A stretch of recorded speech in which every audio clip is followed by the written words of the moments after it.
Hi there, this is Lynn Allen. Welcome to another AutoCAD tips and tricks session. Thank you so much for joining me. I have the sweater on because it's cold. It's summertime and it's really cold up here in Northern California.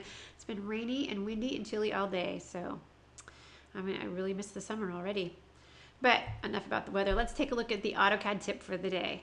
Now, if you recall, 2 weeks ago, I showed you how to take an AutoCAD file and to save it out as a PDF, and I gave you some tips and tricks that were relating to that, right? So this time we're going to go the other way. We're going to bring that PDF file back into AutoCAD as an underlay, and I'm going to show you what exactly you can do with an underlay. All right, so let me show you how easy it is. So here I'm in a drawing file. So you can see that. I want to switch over to the Insert tab, right? I'm going to insert a PDF file, and I'm going to attach it. It's an underlay, so I'm going to attach it, and conveniently there it is. This was not set up at all ahead of time. So I'm just going to go ahead and say that's the PDF file that I want to bring in. You'll see both the layouts are displayed because I sent out both of the layouts. And you might remember that the scale factor of the PDF, you probably don't remember. I might worry about you if you actually did remember. It was 200. So I want to make sure I insert it at the proper scale. I'll just place on my screen where I want it to go. We'll put it like right about there. It looks pretty good. And there is my PDF file. So as soon as I select the PDF file, you'll see that the ribbon changes automatically to give me all the commands that I can do with my PDF. That comes in handy, another reason why I love the ribbon.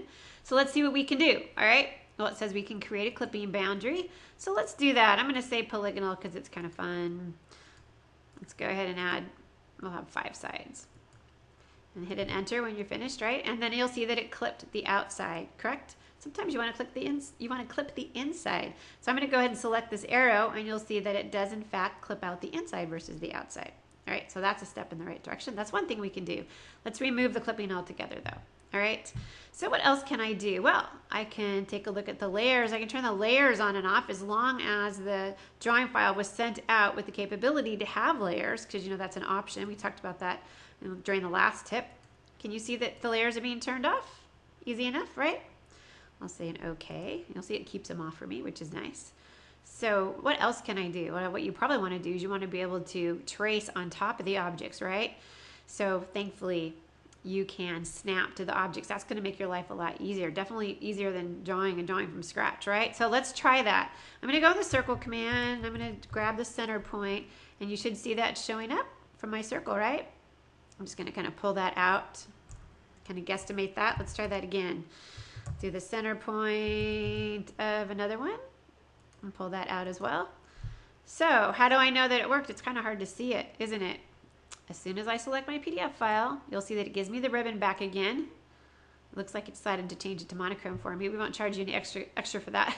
But you'll see that I can hide the underlay, and you'll see in fact that those circles work just fine. And you'll see when I bring it back. It's not monochrome anymore. I'm not sure what the deal was with that, but we won't charge you any extra for that, okay?